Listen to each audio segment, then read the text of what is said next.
In today's video, I'm going to teach you how to use the Notion table view. To get started, open your browser and go to notion.com, click login, then head into your workspace.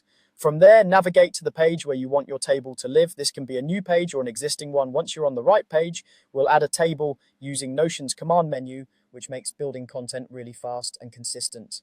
On your keyboard, type /, then type table view. You'll see a drop-down menu appear with matching options. Click the one labeled Table View. Notion will insert a database table block right on your page. Think of this as a structured, flexible spreadsheet that can also hold rich pages inside each row. Inside the table, each row is an item, and each column is called a property. The first column is always the name property, which acts as the main title for each row.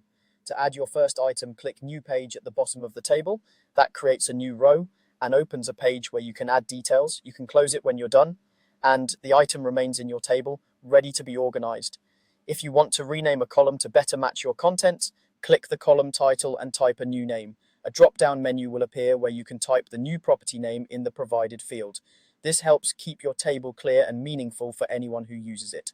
To add a new column, click Add Property. A drop-down menu will appear where you can choose the type of property you need. Pick the type that matches your data, like text for notes, numbers for quantities, or select for categorized choices.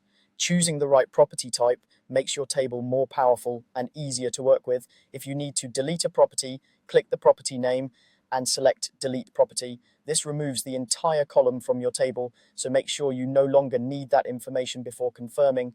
And if you decide you don't need the whole table view anymore, hover over the table block, click the 6-dot icon, and then click Delete. That will remove the table view from your page. That's it for the basics of the Notion table view, how to add it, name things clearly, add items and properties, and clean up when you need to. Thanks for watching. Don't forget to like and subscribe.